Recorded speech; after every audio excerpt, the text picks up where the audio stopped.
I was born and raised about 1.5 miles south of Seville. I went to school first in a country school down in Wayne County, then in a 2-room school down at Sterling. And then I came up here to Seville to finish high school because they didn't have a 4-year high school in Sterling at the time. And after high school, I worked in the road building business for several years and went to college at the same time. Then I went to teaching in 1926, and I came back to Seville in 1932 and was farming from 32 to 42. Then I came back to teaching here in Seville, and I taught here from 42 until I went over to Cloverleaf in 1960. And then I finished my teaching over at the high school in 1971. Now, what was the year that you came up here to finish high school? I came here in 1918. 1918. So what were the years when you started school at Sterling? I started school in Sterling about 1909, 9 or 10, 9 I think it was. Okay, because that gives us some dates to establish on the film, which is what we want for the benefit of the kids coming up. Oh, yeah. Okay, why don't we start then with you, Ken? You ask the first question, then Scott, so forth, and then we'll come back to you as we go around, okay? Okay. How much money did they make back in the stores? How much money did they make back then? When I was a kid or when I started teaching? When you was a kid. When I was a kid. Well, we got about 25 cents a day when we got anything. The most I got when I was a kid was $1 a day for weeding onions down on the muck land at Creston. We got $1 a day for 10 hours.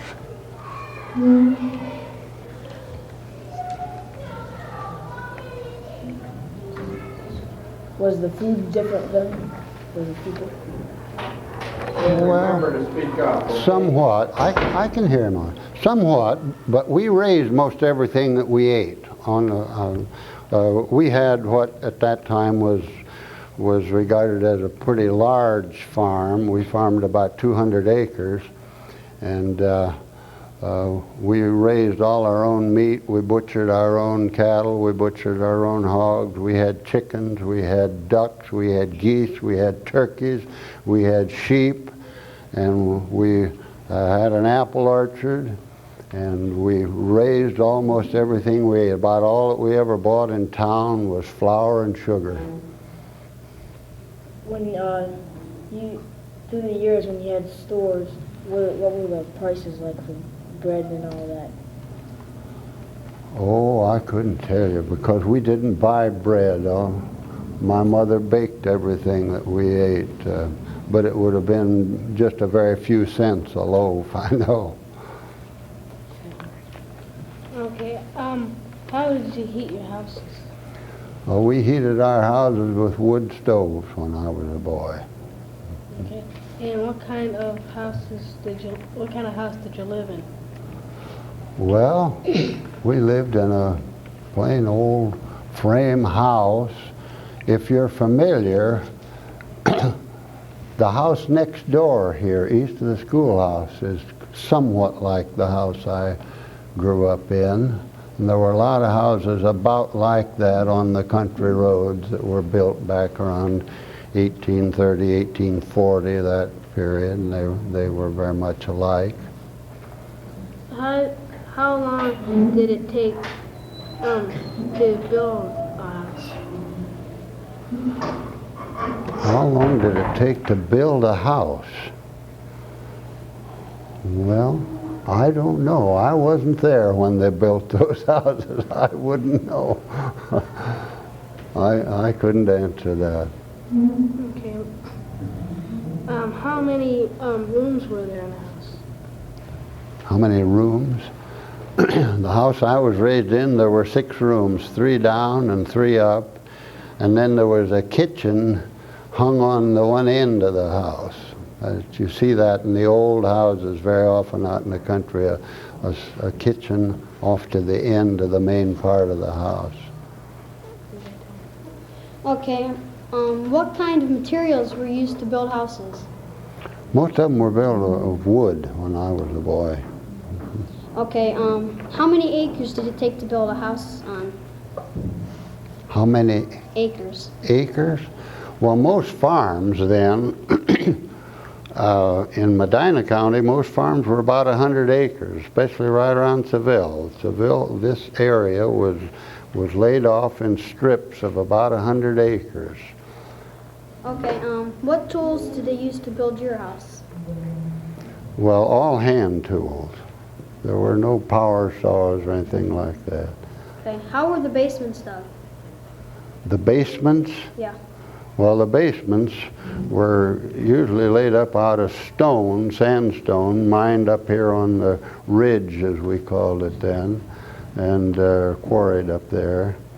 And there were no finished basements. The basement of a house was used to store potatoes and apples and canned fruit and things like that in. Okay, what kind of installation did they use?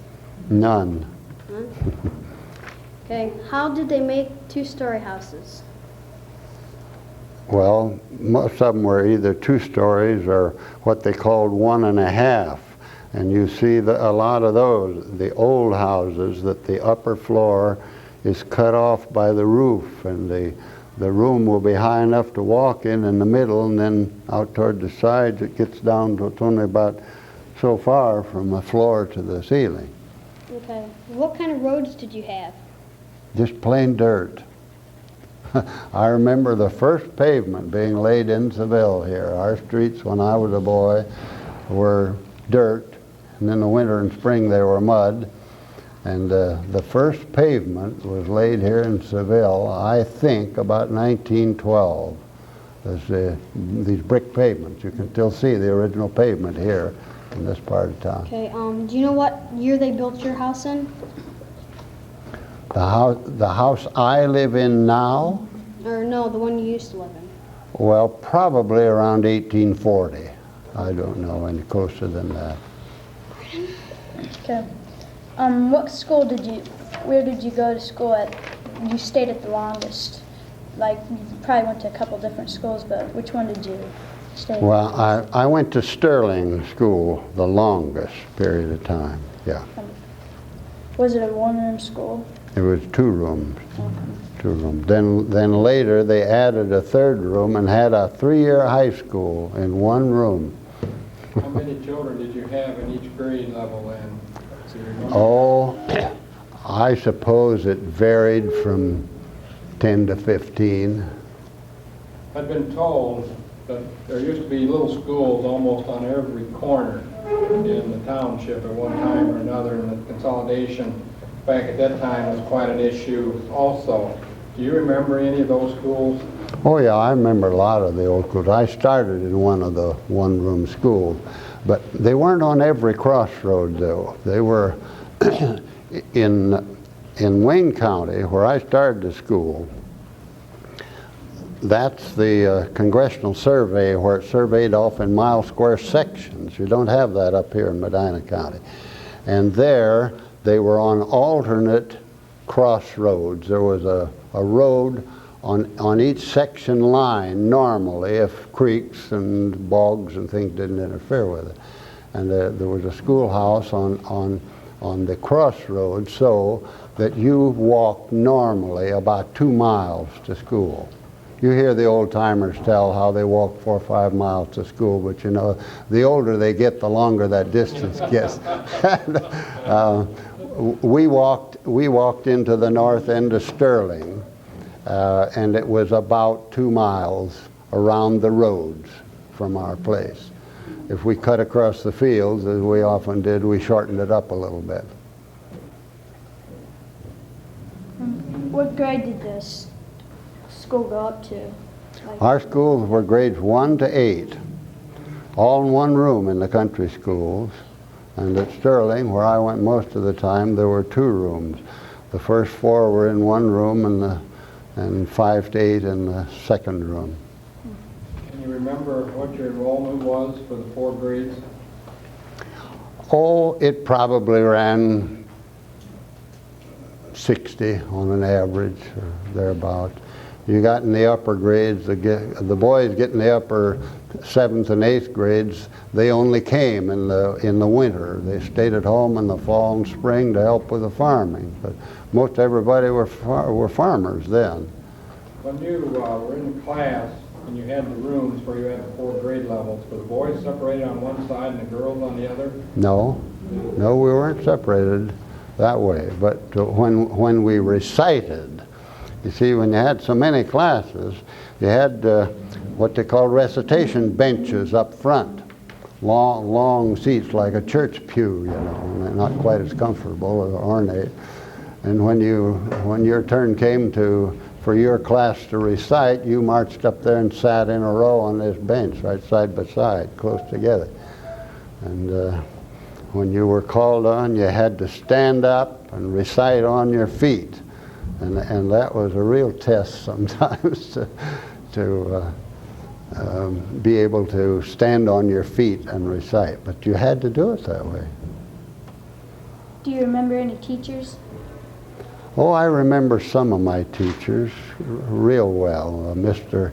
Dulabon, that was my teacher in the 5th grade, lived over at Doylestown until just a few years ago, and I used to go over and visit with him.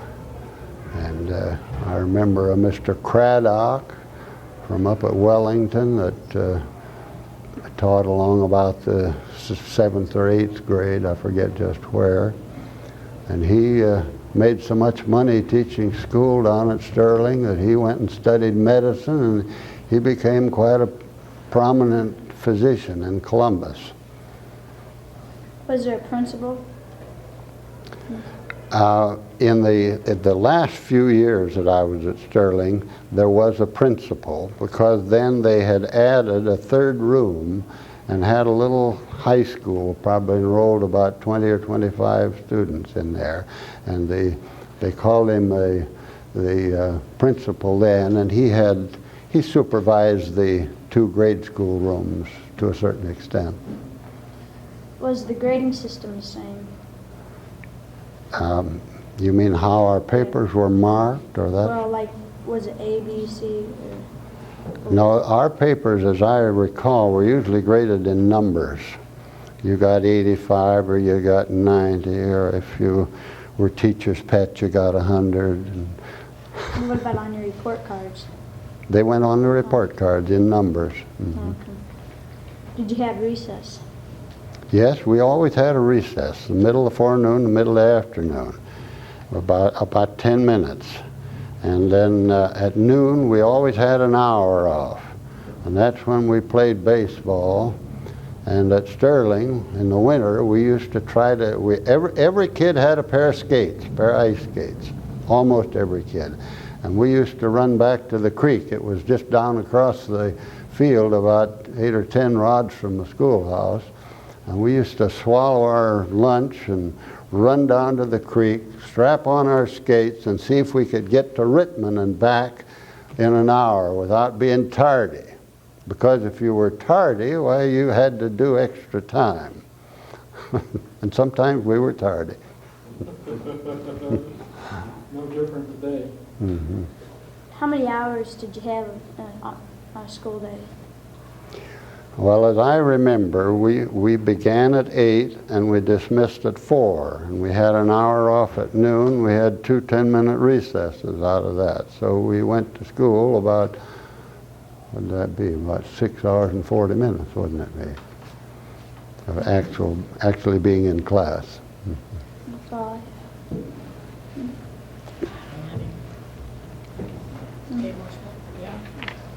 What kind of, how did you light your houses? We lit our house with kerosene lamps. Okay. Most people did, I think, at that time. And what was your house big or small? Well, at that time it was regarded as a pretty good sized house. Today it would look kind of small, I expect, to most people. Okay. Did you have any stairs? Any what? Stairs. Did you use ladder or step to get up to the second half of your house? Well, we had stairways. Those ladders go way back to log cabin days. I wasn't raised in a log cabin. We had a stairway. I just used what's on paper. Where did you get the things to build your house? Well, most everybody's houses were built out of lumber sawed right there because there was lots of timber. And when a person wanted to build a house or a barn, he cut his own timber and got a sawmill to come in and saw it into lumber and then built a house. Okay, I got one more question. Did you have locks on your house? Like door locks or? Locks. Well, on our old house there was no lock, and that wouldn't do today. There were latches on the doors, but there were no way to lock them. And when we went away, we didn't think much about anything ever being disturbed. Everything was always there when we got back. And I can remember my dad at night, there were some buttons, we called them, wooden buttons on the inside of the door, and he would turn those buttons so that the door couldn't be opened from the outside. Okay. How much did it cost to build a house back when you were a kid? Well, very little comparatively. We built a new house, or my dad built a new house on our place in 1913, and it was a pretty good sized brick house. If you've driven down Prospect Road, you may have driven by it. It's just down across the county line, the first house in Wayne County. And that house had 11 rooms in it. It was 2 full floors with a basement and an attic. And the lumber was cut and sawed there on the farm. Of course, the brick had to be bought and had to hire bricklayers and had to hire carpenters to build the house. And I remember my father paid around $2,500, the money that he paid out. And he thought that was a pretty good sum of money to pay for a house. Okay, the materials that you used to build your house, did they have to send away for them? The brick and that sort of thing we did, and the windows and doors and plumbing fixtures and that sort of thing. Okay. Was the construction of the roads hard to travel on? Were the roads hard The to? construction of the roads, like if they were brick or something or whatever, were they hard to travel on? Well, outside of the village, the roads when I was a kid were all dirt roads. And there were times when they were almost impassable because the mud was so deep. In the summer they got awful dusty. The only paved roads that I ever rode over when I was a kid were the little bit right here in town. Okay, this is my last one. How many years did you live there when you was a kid in your house? How many years did I live where? In the house when you were a kid. Well, I lived in the same place from the time I was born till I was about 17, pretty near 18, and I left home for a number of years. Okay, that's all. Right. What did you write on paper or slate or what did? We still had slates when I was a kid in grade school. Every kid had his own slate, and we did most of our arithmetic and things like that on slates. Of course, when I came up here to high school, nobody had a slate when I was in high school. Question along the same line. How's the curriculum? In other words, the subjects that you were taught back when you were in high school, how's that changed as compared to today, what the kids get in high school? Oh, we had a very, very limited curriculum, and it was 100% prescribed. I never knew what an elective was in high school. In the freshman year, we studied either Latin or German. We studied English, we studied history, we studied mathematics. And it was like that clear through high school. You got up to the junior year, you could elect, I guess, whether you took third year Latin or didn't take further Latin. But a lot of kids took Latin 4 years, right straight through high school. I didn't. I took Latin for 2 years only. And I came up here to Seville when I was a junior, and I didn't have to take Latin, so I didn't take it. Seville was a little more liberal, a little more progressive, I think, man in charge here. When you talked earlier, you said that the average distance was about 2 miles that each person had to walk to school within a given area. When did you first start riding public transportation or school transportation to school, or did you ever in your day? Well, I never had transportation to school. I walked to school all the time I was in school. But I was out of the county, see, and out of the district. I lived across the line in Wayne County.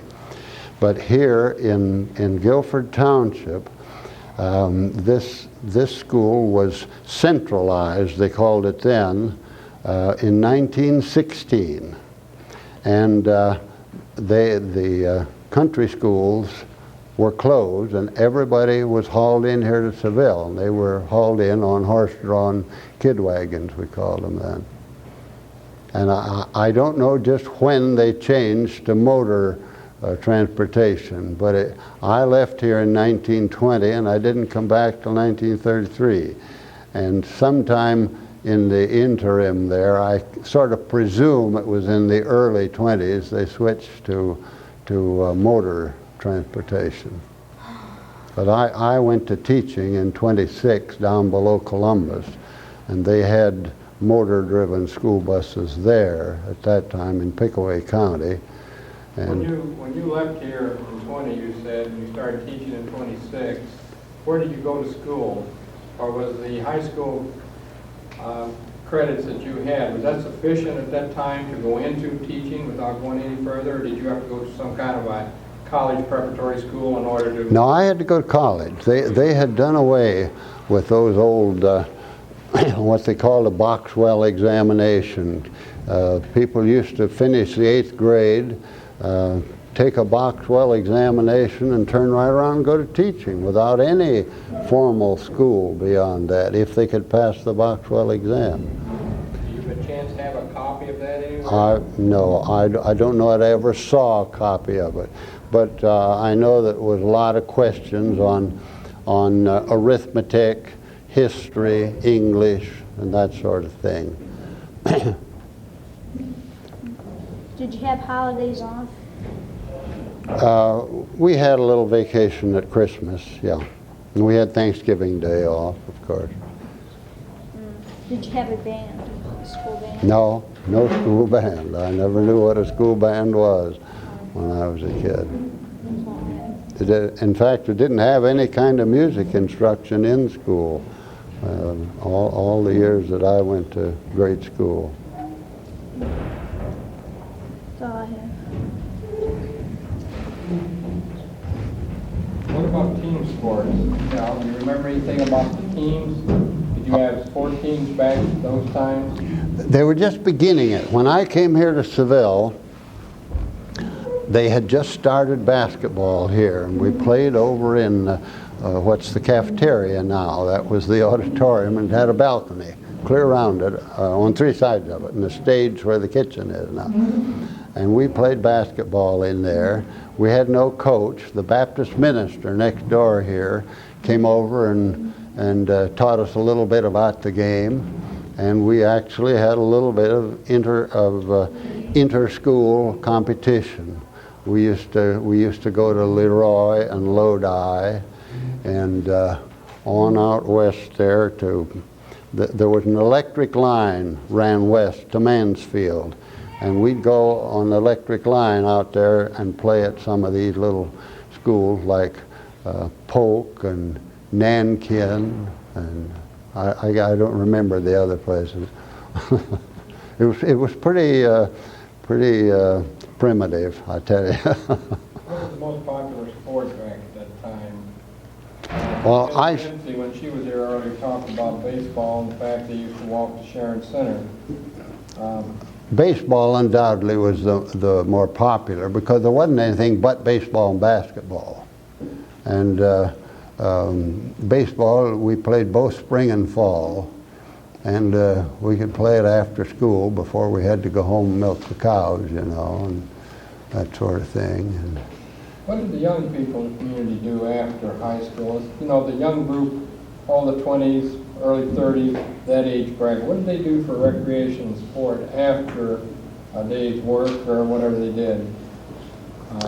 So their time basically taken with just their work and things at home, or did they have outside activities that they were involved in? I don't recall much outside activity. Of course, I left here and went to work as soon as I finished high school. And, but I know from my contacts back with other people my age, they did continue their baseball games and had these scrub teams, they called them then, that went from town to town. Sam Masai used to be a name in Seville, and he was quite a baseball player. And they'd go and play teams like Medina and Wadsworth and Creston and Sterling. There was a scrub team in each little town, you know. And these were young fellows beyond high school. And of course, there was a pool room in town, and at one time they had a bowling alley over here in town. And the young fellows frequented those places. And then back in the 20s and 30s, they always had, through the summer, they had a open air movie over in the park where the library stands there now, in that park on the corner. And everybody from all around the country came into that. It was, I think, a dime they charged the adults, and most of the kids sneaked in. Okay, I've got 3 more questions for you. Did they build your house on flat land?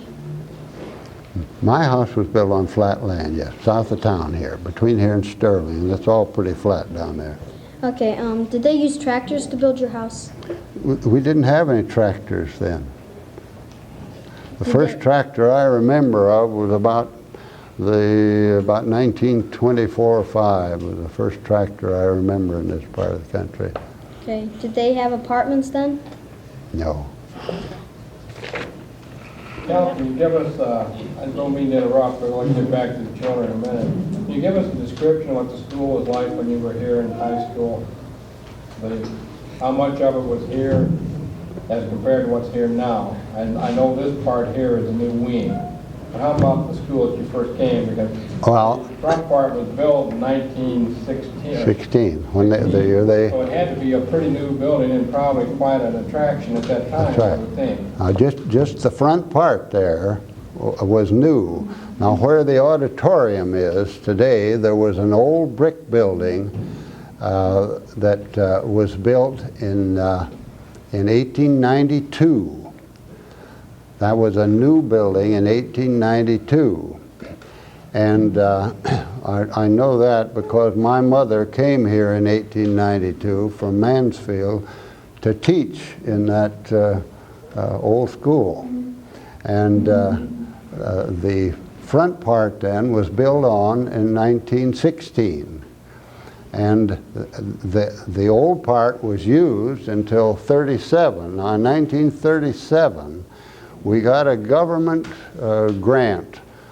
I think it was something like $40,000 or $50,000 to help us, and they tore off the old building. You can see some of the foundation of the old building under the auditorium if you've ever been down there in the nether regions, and built the auditorium and this row of classrooms down the side to this unit.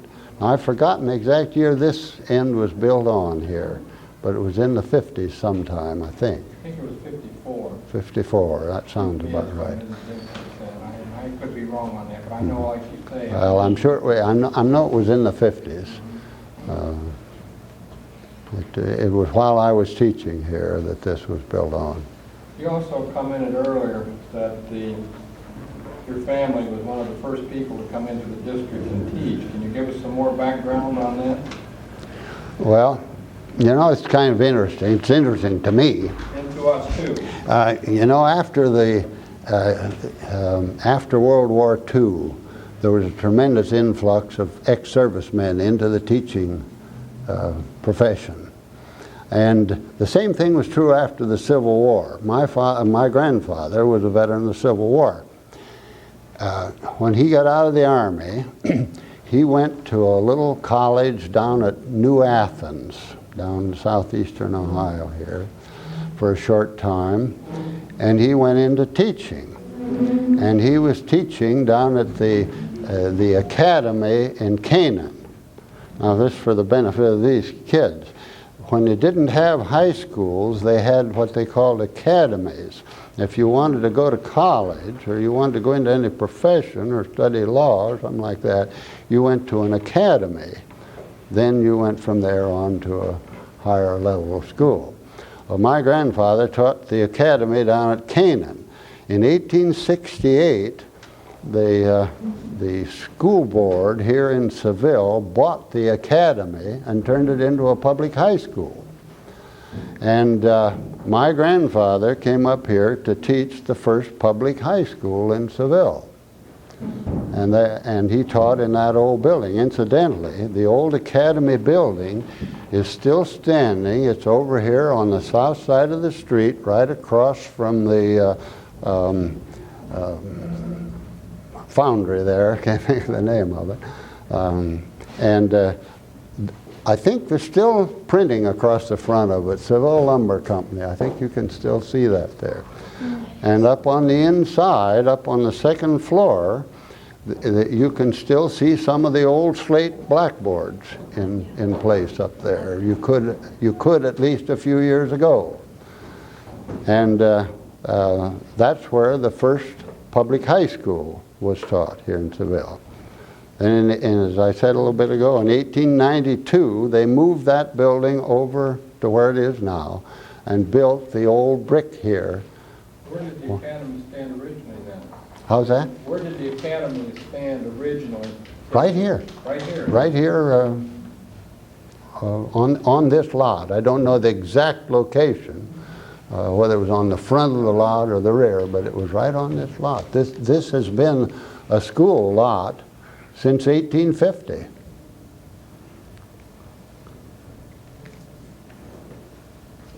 That's a long time. The academy was built here in 1851, and it had been organized in the year before, in 1850, and the land was bought, and the academy was built here.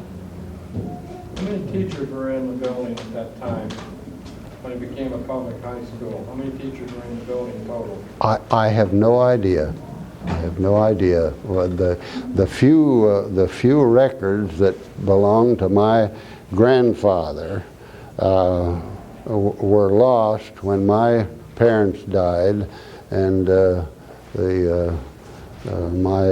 my brother's wife disposed of a great deal of stuff down there at the old home, including all those old school records.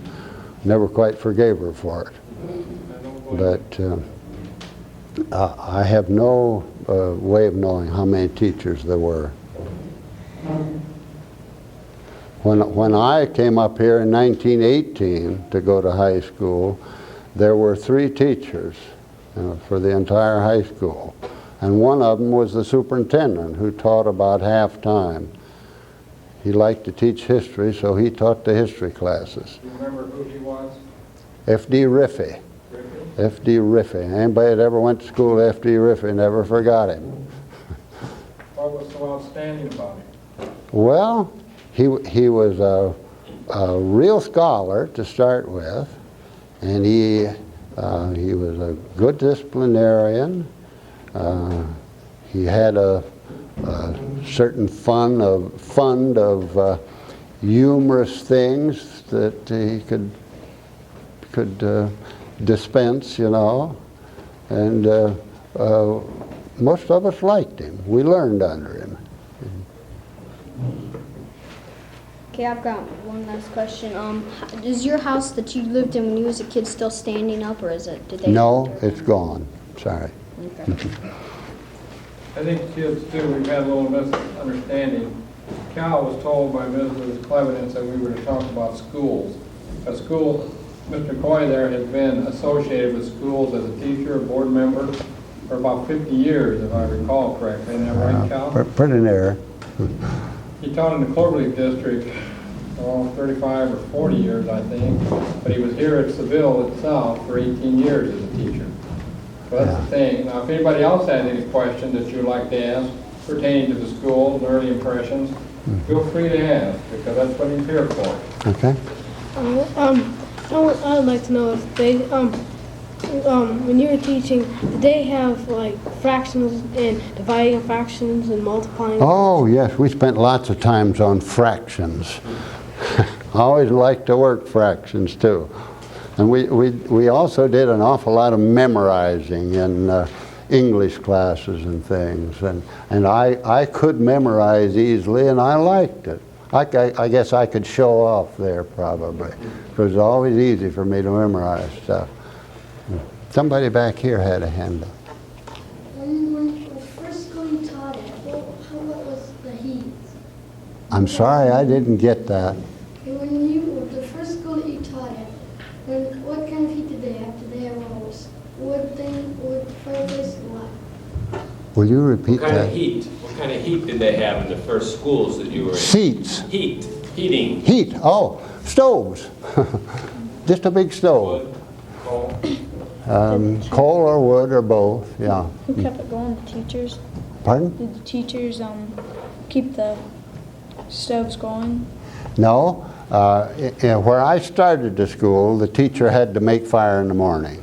But after that, after my first 2 years, they always had a janitor that lived across the road that came in, made the fires, and swept out the schoolhouse at the end of the day, and that sort of thing. What kind of punishment, if you did something wrong, what would they do there? What they punish? Well, they believed in whipping people that got out of line. I have to admit I got whipped once in a while because I didn't always know how to behave myself. But one of the worst thrashings I ever got, I had a bachelor uncle. My father's brother lived with us, and he was a kind of a whimsical old guy.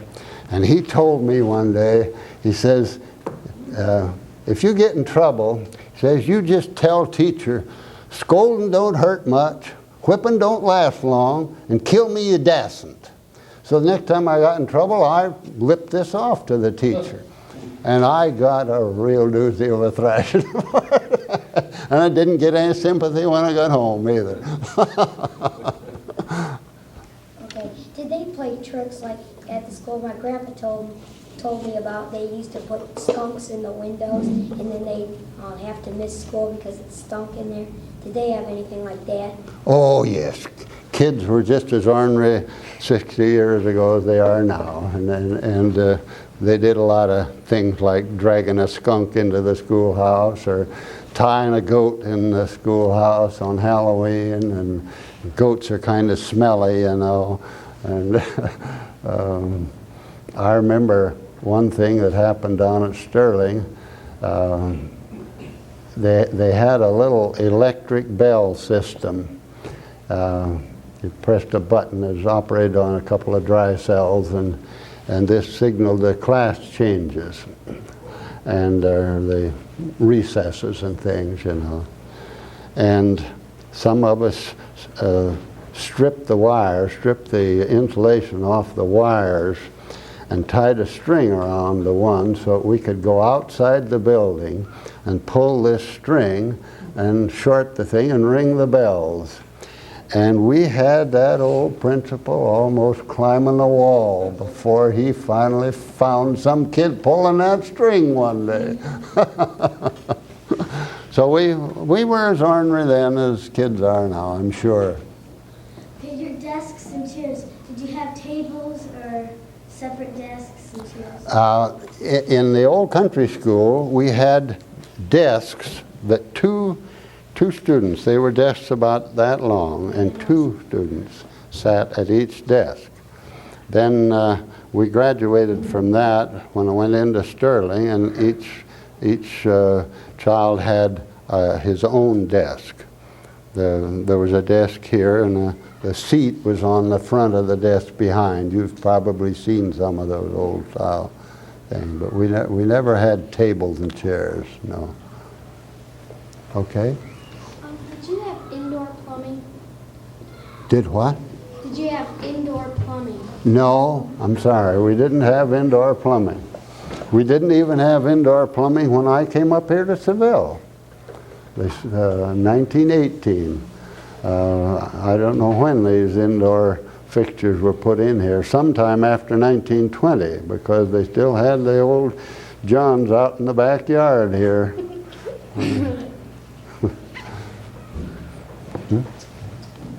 How did you grade your students? How did what?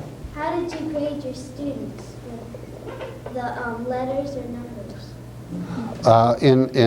When I was in school, we were always graded with numbers. Always were graded with numbers. How did you grade when you taught? How did I grade when I was teaching? Well, as I recall, I always used letters, and we changed the system from time to time. I think Cloverleaf has a system where you have a numerical span, and that's a C and so forth, don't you know? Mm-hmm. It fluctuates, like you say. You get one era of people in, they want the letter grade, they don't want the percentages. Yeah. But, you know, it hasn't changed anything. Yeah. Mm-hmm. Okay. You know, they were talking about the vacation, and you said you had Christmas and Thanksgiving. Did you have, like, when the crops were about ready to be picked, did you go back and miss a couple days in school and help your dad pick the stuff or whatever? Lots of boys did. My dad never kept me out of school to help plant or harvest, because my dad believed that a kid ought to be in school every day, and so he saw that I got there every day. But a great many of the farm boys did take time off spring and fall to help with the farm work. Mm-hmm. Okay? What kind of floors did you have? Floors? Yeah. Wood. Plain wood floors. Mm-hmm. Okay. Did you have, like, after gym, did you have boys and girls showers separate? I'm sorry, I didn't hear that. When after gym, you know how you get all sweaty and all that? Did they have boys and girls showers when you was teaching?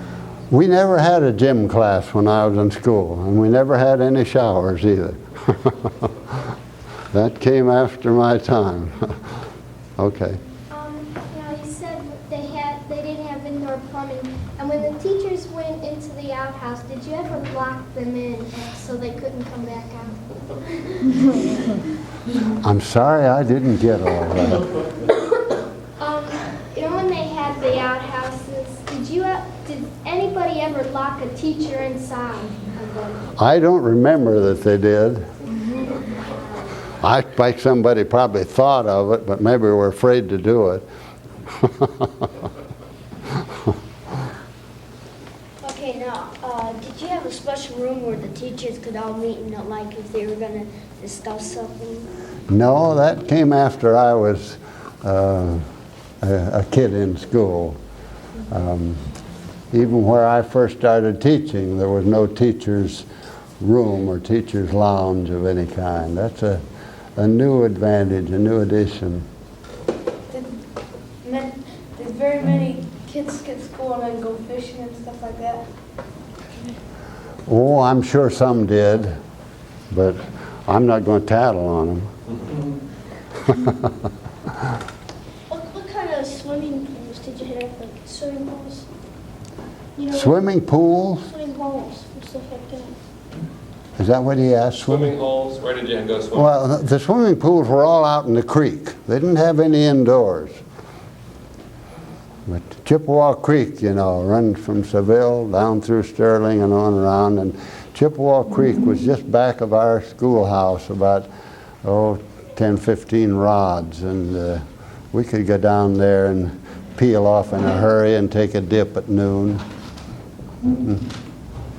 Okay, you. Okay, now, when a student had a problem, like they didn't understand, like the subject they were talking about, did you, take the child and, go to a quiet room where you could talk to them and, tell them about it? Like on the subject, if you had like division and say that one pupil didn't understand it and kept on You mean, explaining. could the pupils help one another? Oh yes, we did a lot of this in country school. And this was easy where we had two people at one desk, You could, if Johnny were having trouble with his arithmetic and Tommy could help him, why, the teacher would let Tommy go over and sit with Johnny and they'd study together as long as they didn't get too loud and disturb the class that was reciting up in front. All the reciting was done up in front, close to the teacher. If you didn't get too noisy, why, you could study together. What did you do if you caught somebody cheating on a test? You probably got paddled for it. How long is a rod? How long was what? Rod. The rod the teacher used? No, how long is a rod? You said. A rod, how long is it, Cal? Oh, how long is a rod? A rod is 16.5 feet. Now you should know that, see? You know what 16.5 feet is? It's about from that end of the table over to the wall, something like that. You see farmers' fences out in the fields, they usually set the posts about a rod apart, 15 feet to a rod. Some idea, okay? Okay, you said during the spring and fall, most of the boys stay home and help their fathers and then work on the farm. Did that ever affect their grades or anything like that? Oh, it probably did, but most of the boys didn't go beyond the 8th grade years ago, especially the farm boys.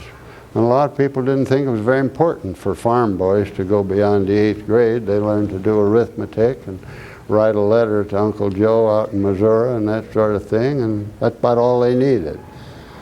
So a lot of the boys went to school maybe 6 months out of the year. They went after the fall work was done until the spring work started, and that's all they went.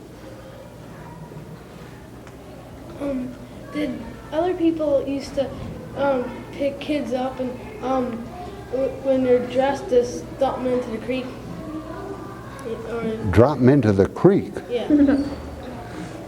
Well, I don't remember things like that. No, I suppose things like that went on, but I don't remember. Were you allowed to chew gum? No, we were not allowed to chew gum. And I think that's right. I never allowed my kids to chew gum either. I don't.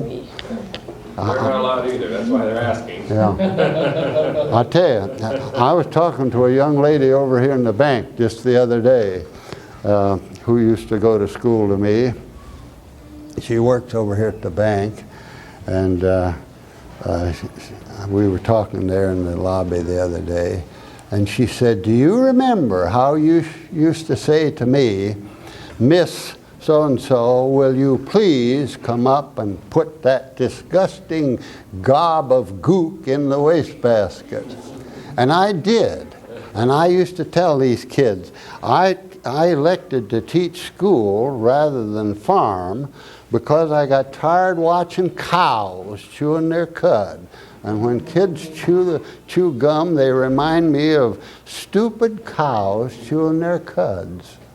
And these kids didn't like me very well for that when they were going to school to me, but they laugh about it now. They think it's a pretty good thing. Do you remember when the children first were able to purchase gum? When you were a small boy, did they sell it in the general store? I think they did. I can't remember when you couldn't buy gum, but we never were allowed to buy it. My father thought we were too poor to afford gum, and that nickel for a pack of gum was just ouch. He didn't have it. Did you want to ask something? Did you have school vacation? We had vacations at Christmas, and we always had Thanksgiving Day off. But they didn't have much vacation because in the country, the farmers wanted their kids home in the spring, you know, so they liked to shorten up the school year. And we were usually out of school about the 1st of May, or by the 10th of May, we were through with school for the year, so we could work on the farm. You start school about the first Tuesday or so after Labor Day then? Yeah, we usually started about the same time in the fall. But Now, I know we got a lot more questions. I'd like to just digress for a moment. You left here about 1920, go further education and go into teaching. What was Seville like at that time? Can you give us some idea of the stories, the businesses, the people that was here, that was prominent at that time about things? Well, there were only about 1,000 people in Seville in 1920. I guess they're around 1,800 now, or close to 2,000 maybe. And the only industry in Seville at that time was the railroad, which was very active, and there was an elevator down where the elevator is now, and the Cleveland Southwestern electric lines. That was an electric line. You know where Electric Street is back here? There was a depot up there, and the lines came down from Cleveland, and one went from Seville west to Mansfield, and one went from Seville on to Worcester. So Seville was kind of the crossroads of that electric system. And the people who worked, other than at farming or local merchants and so on, worked largely either for the railroad or for the electric system. That's about the only outside industry there was.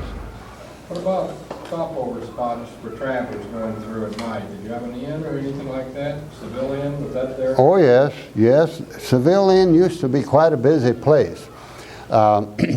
Where the filling station is, across the street there used to be a large livery barn there, and drummers would come in here and room at the inn and hire a livery rig and go out to all these little country stores and make contacts all over the community. And Seville, in that respect, was quite a lively place years ago.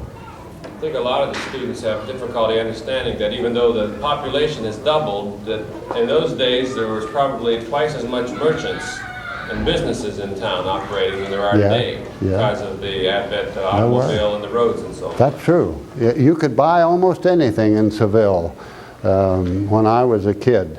Now, where Reynolds Hardware is over here, for example, that was Cliff Madison's dry goods and everything. You could buy shoes, you could buy men's suits, you could buy women's ready-made clothing of all kinds. You could buy yard goods for dressmaking or making window drapes or anything under the sun. It was quite a lively place. And old Cliff Madison had a couple clerks in there, busy all the time. He had on the second floor, he had a cobbler, mended shoes, worked there all the time. It was quite a busy place. And over there where the open pantry and Doc Wetter's office and those places are, there was the town hall was on the second floor there, and on the bottom floor there were 3 storerooms. One was a hardware store, old Jim Murray, the hardware, and in the middle was something similar to a 5 and dime, and on the west end was a grocery store. And people spent a lot of time, especially at night. People would come in, the hardware store stayed open as long as there was anybody there, because old Jim Murray, he was a dyed-in-the-wool Republican. He liked to argue politics, and he'd sit there and argue politics with anybody to stay. And people like my dad, if he brought my mother uptown to a ladies' aid meeting or something, he hung out at the hardware store till she was ready to go home, you see. And there was always a group of men in there arguing, and just really arguing until the chips were down. It was quite an institution. You kind of miss those kind of things? Pardon? Do you kind of miss those kinds of things? Well, I think I would enjoy them if they still were available, yeah. I remember reading years ago about the Lyceums, which were popular back around the 30s, where you could come in and have an open discussion, somebody get up and discuss something, and get around to the local bar somewhere and tear it apart, and the after discussion. Mm-hmm. Those things always kind of appealed to me. Yeah, they had their usefulness in the community, you know. No, got lots of questions here. In school, when you were a child, were the girls, were their punishment the same as the boys? Sometimes the girls got whipped just the same as the boys did. Not very often. But I remember one girl in grade school. She sat in the front seat, and I don't remember what it was. The teacher was standing right in front of her one day, and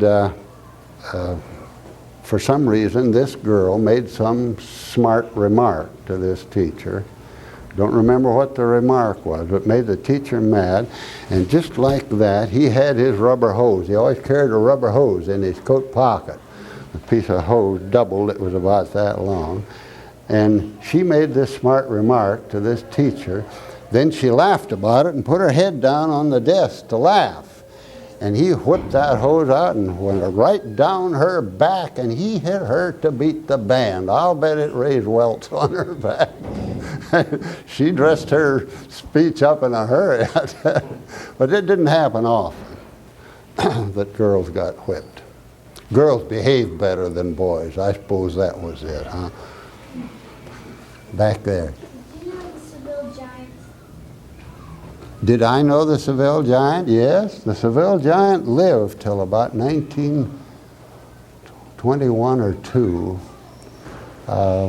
And I knew him quite well. He and my father were great friends. And when my father came to town, if he had time at all, he always went down to see the old Captain Bates and talk with him. And I was always tagging along. I was a little fellow, but I was always tagging. Any idea what they talked about, or what you talked about, or your impressions of him? The thing that I remember particularly about him, he was a regular attendant at the Baptist church over here, but he didn't buy religion very thoroughly. He had a lot of questioning, and I can remember him talking to my father about this hellfire and brimstone stuff. He didn't buy that at all. He would have none of that. And they'd talk politics too. And my dad had an endless fund of poetry. My dad had a terrific memory, and he could repeat poetry by the hour. He could repeat Bobby Burns almost from cover to cover. And he used to repeat poetry to the old captain, and the captain would sit there and nod and agree with it, you know. Those are the things I remember about him. Do you have any pictures or anything of him, Cal? No, I haven't. Pat Dempsey has, but I never had any pictures of the old captain. Do you have any idea when the house on the corner of Main Street and Home Valley was built? No, I wouldn't. I wouldn't know a thing about that. Sorry. Okay. When you were a kid, and when you were teaching, did they have a dress code? That you had a No, never heard of dress code. I never heard of dress code till I went over to Cloverleaf. And I never got very wild about it. I always believed, and I'm saying this more to you teachers than I am to the kids, my philosophy in dealing with kids has always been, if you're partially deaf and partially blind, you get along a lot easier. So I never paid much attention to what kids wore. I knew if a kid's dressed neatly or not, but you know, when I was a kid in school, we didn't have many changes of clothes, and even the girls wore the same dress to school for a week, and over the weekend they washed it and maybe wore it another week, and that sort of thing. And I know that when I was here in high school, I wore the same pair of trousers and the same old gray sweater week after week after week. There was no change. And so having a dress code would have been just about next to useless at that time. Okay. When you were a child, did you have like a public library? We didn't have public libraries around like they do now, but my dad used to send to Columbus to the state library each winter and get a box of books. They would send out a box of books from the state library, and we'd read that box of books, and then we'd send them back and get another box of books. That's the nearest thing to a public library we had. Was that for the whole community, Cal? No, the family. Oh, the family. We'd get them at our home. They'd come in on the railroad by express, haul them down to the house, and we'd read them. Because there were 9 of us in the house there, 6 kids, and my bachelor uncle lived with us, my father and mother, and we could go through a box of books in a short time. But my dad always encouraged us to read. And, okay. Did they have like hunting seasons, or did you just go out and hunt? No, we had hunting seasons. I never remember when you could just go out hunting anytime you wanted to. They were always hunting a lot. When you were in school, did they ever have drinking fountains? No, we had a pump out in the backyard. Somewhere around where this building is here, there was a pump and it had at first it had a tin cup, a bucket and a tin cup, and then the state outlawed that, and so they drilled a little hole in the top of the curved spout, you know, and you hold your hand over the spout and pump, and then the water would come up there like a fountain, and that was more sanitary. What grades did you teach? What grades? Did you teach? I taught in high school from 7th grade on up. Here at Seville, while I was here, I taught the arithmetic or math in the 7th, 8th, and 9th grades, and then I taught history for the 10th, 11th, and 12th grades. Cal, who was the principal here when you taught? A fellow by the name of Harmon, when I came back to teaching, Myron Harmon. And then he was replaced by E.H. Youngin, and Youngin was replaced by Detro. Now you remember Detro, certainly. Yeah. What happened as far as replacement? Did these gentlemen retire, or did they go to another position? Well, Harmon quit to go into the insurance business, and Young'un quit by request, and Zeke retired.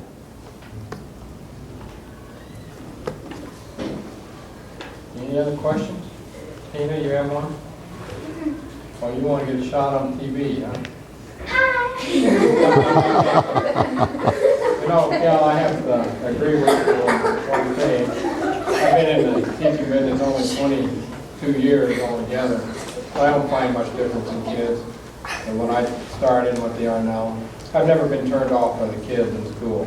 No, I don't think kids are any better or any worse than they used to be. They have different ornery things they do, you know. They break windows and things. But I remember when I was a kid about a freshman in high school down at Sterling, they got me to take the bobsled and a team and take a bunch of kids to a party out southwest of town there someplace. Well, there were about twice as many kids as could ride on the bobsled. Of course, a lot of the boys, they walked back into Sterling. And right west of Maybaugh's store on that side street, there's an iron bridge across Chippewa Creek. And when I got up there, these boys that had walked on ahead had strung barbed wire across that bridge, and my horses ran into it, cut them all to pieces.